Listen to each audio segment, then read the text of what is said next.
Bismillahirrahmanirrahim. This is your host Ziauddin, lecturer zoology.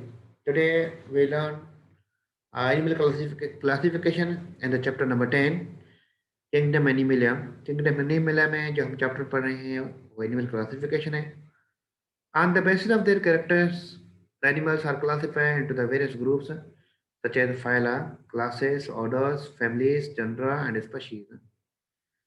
In animal kingdom, the 33 phyla are included, out of which 9 phyla are major ones and are permanent. These are the Porifera, Cnidaria, Platyhelminthes, Nematoda, Annelida, Mollusca, Arthropoda and Chordata. यानी कि जो classification के characteristic के बुनियाद पे जो जानदारों को different groups में तकसीम किया गया है, वो जो ग्रुप हैं, फ़ाइलात हैं, क्लासेस हैं, आर्डर्स हैं, फैमिलीज़ हैं, जनरा और स्पेशीज़, इन्हीं डिफरेंट कैरेक्टर्स के बुनियाद पे इन्हीं ग्रोह में जानदारों को तकसीम किया गया है.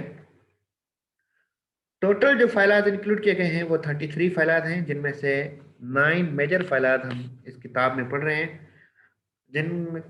में पोरीफेरा है, नाइडेरा है, प्लेटिहेल्मिंथेस है, निमेटोडा है, निलिडा है, मोलस्का है, अर्थ्रोपोडा है और कार्डेटा है. इन फलात के बारे में फर्दर हम इसी चैप्टर के अंदर पढ़ेंगे कि इनके कैरेक्टरिस्टिक्स क्या होते हैं, ये किस तरह सर्वाइव करते हैं, किस तरह अपनी ज़िंदगी गुजारते हैं, किस तरह इनमें रिप्रोडक्शन होती है, ये किस तरह यानी कि अपनी ज़िंदगी को बसर करते हैं. सबसे पहले इन सारे कैरेक्टरिस्टिक्स में को पढ़ने से पहले जो इम्पोर्टेंट टर्म्स हैं इन सारे फाइलास को समझने के लिए, वो स्टार्ट होते हैं डेवलपमेंट पैटर्न से. In the development pattern, in the development of animals, fertilization occur by the fusion of sperm and ova. As a result of this process, zygote is formed. Zygote start to develop. It divides by the mitotic division called cleavage. By the process of cleavage, the multicellular solid ball-like structure is developed called marula. It has no cavity. Development pattern में क्या होता है, जो fertilisation में अकर होती है सबसे पहले जानदारों के अंदर. फर्टिलाइजेशन किसे कहा जाता है, यानी कि जब स्पर्म और ओवा आपस में फ्यूज हो जाते हैं, मिल जाते हैं, तो फर्टिलाइजेशन हो जाती है. फर्टिलाइजेशन के बाद जो प्रोसेस हो जाता है उसे हम कहते हैं जाइगोट फॉर्मेशन, यानी कि जाइगोट बन जाता है. सबसे पहले जाइगोट में जो डेवलपमेंट स्टोर होती है वो उसमें माइटोटिक डिवीजन आती है, जिसको क्लीवेज कहा जाता है. क्लीवेज के बाद है multi cellular solid ball like structure बन जाती है, जिससे मारुला कहा जाता है, जिसके अंदर कोई कैविटी मौजूद नहीं होती. उसके बाद ये सिंपल जो होती है क्लासिफिकेशन आ जाती है, एनिमल क्लासिफिकेशन में आ जाते हैं. इनमें स्पंजेस आ जाते हैं, नाइडेरेंट्स आते हैं.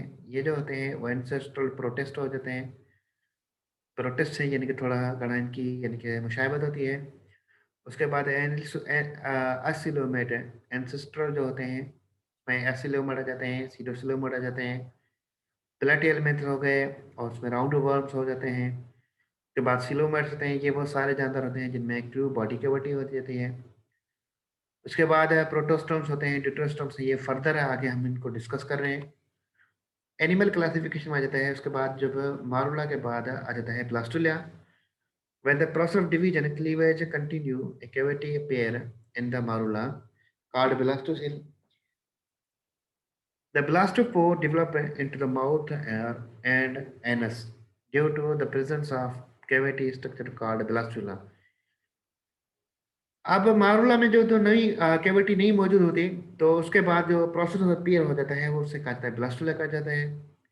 ब्लास्टुला में कंटिन्यू हो जाती है क्लीवेज और एक कैविटी बनना शुरू हो जाती है, जिससे कहा जाता है ब्लास्टोसिल कहा जाता है. ब्लास्टोपोर डेवलप्ड होते हैं, ब्लास्टोपोर में डेवलप्ड होते हैं क्या माउथ और एनस होते हैं. इसी प्रेजेंस इनमें प्रेजेंस कैविटी होती है, जिसको कहा जाता है ब्लास्टुला कहा जाता है. उसके बाद आता है gastrula. The by the further process of the blastula starts invaginate, I fold inwards at a certain point and it change into the another structure called the gastrula. या ब्लास्टुला के बाद उनके अंदर डिफरेंट यानी कि चेंज आना शुरू हो जाती हैं, और वही चेंजेस उनमें डिफरेंट स्ट्रक्चर बनना शुरू हो जाते हैं, उनको गैस्ट्रोला कहा जाता है. It is a hollow body contain opening called blastopore. इनमें एक ओपनिंग होती है जिसे ब्लास्टोपोर कहा जाता है। And the gastrula further developed and a movement of the cell take place due to which a digestive system is produced called intron with only one opening mouth. In it advance the gut intestine is formed which has two openings mouth and opening यानी कि इनके अंदर दो तरह की यानी कि cavities बनना शुरू हो जाती हैं। कुछ जानवर ऐसे होते हैं जिनमें सिंपल एक ही कैविटी बनते थे जिसमें सिर्फ माउथ होती है, और कुछ जानवर ऐसे होते हैं जिनमें दो ओपनिंग होती हैं कि माउथ बंद होते हैं तो एनस में मौजूद होते हैं।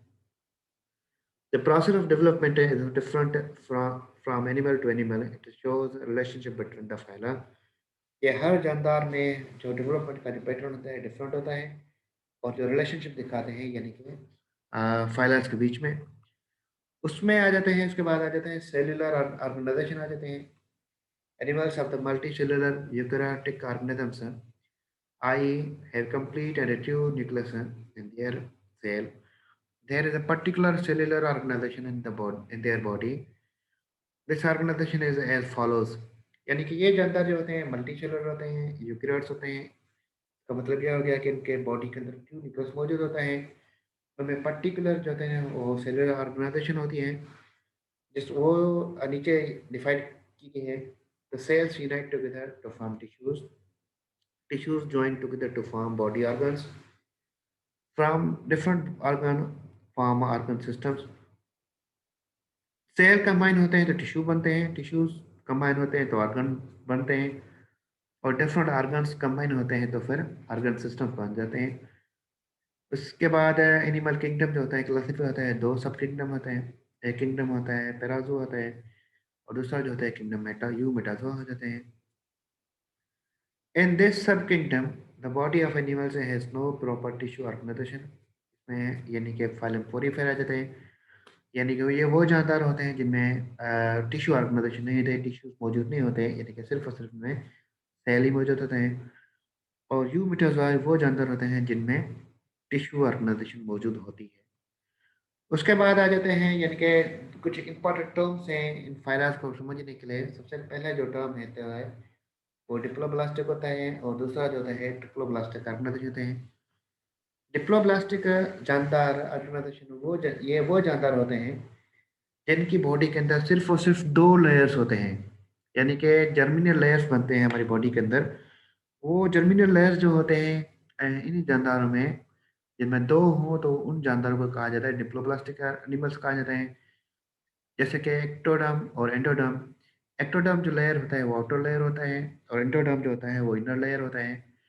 इन दोनों लेयर के बीच में एक ना सेल्युलर लेयर होता है जिसे कहा जाता है मीजोगिलिया कहा जाता है। उसके बाद आते हैं ट्रिप्लोब्लास्ट। ये वो जानदार होते हैं जिनमें यानी कि तीनों लेयर्स मौजूद होते हैं। एक्टोडर्म होता है, बीच में मेसोडर्म होता है, और इनर जो होता है वो एंडोडर्म मौजूद है। तो ट्रिप्लोब्लास्ट जानदार में तीनों के तीनों लेयर्स मौजूद होते हैं। उसके बाद आ जाते हैं सिमेट्री। सिमेट्री सिंपली कहते हैं बॉडी शेप को, यानी कि जिन जानदारों को ट्यूब बॉडी शेप हो तो उनको सिमेट्री कहा जाता है। अब इनमें कहा जाता है सिमेट्री के तीन टाइप होते हैं। एक यानी कि सिमेट्री होती है, बायलैटरल सिमेट्री होती हैं, रेडियल सिमेट्री होती हैं, और असिमेट्री होते हैं। असिमेट्री तो वो जानदार होते हैं जिनमें कोई यानी कि बॉडी प्लान नहीं होती, स्ट्रक्चर नहीं होती, कंपोजिशन नहीं होती, जिनको असिमेट्री कहा जाता है।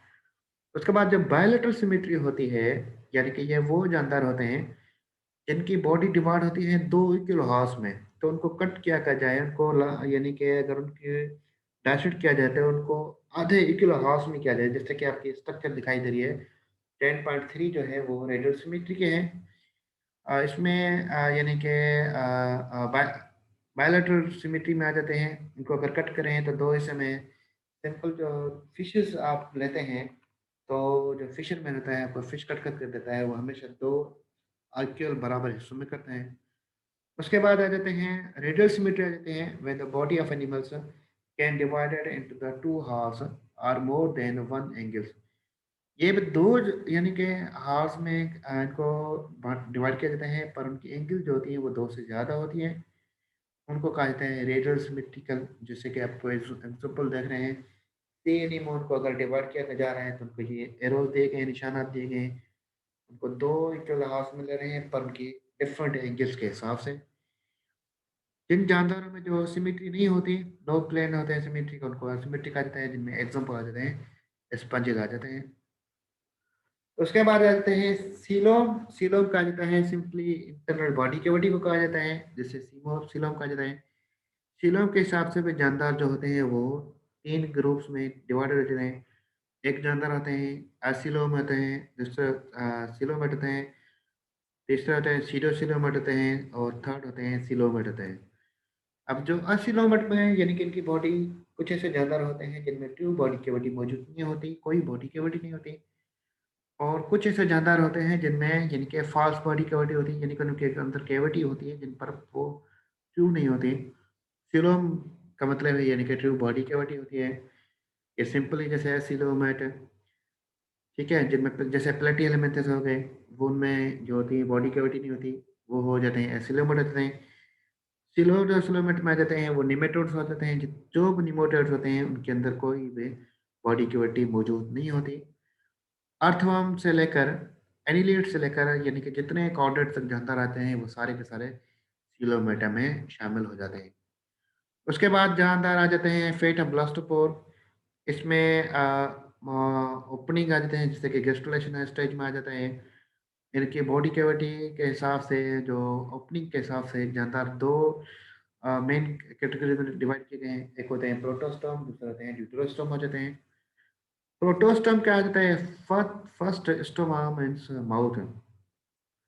प्रोटोस्टोम्स यानी कि ये वो जानदार होते हैं जिनमें सिर्फ और सिर्फ एक ही ओपनिंग होती है, जिसको माउथ कहा जाता है, जैसे एनिलिड्स, मोलस्का, आर्थ्रोपोडा।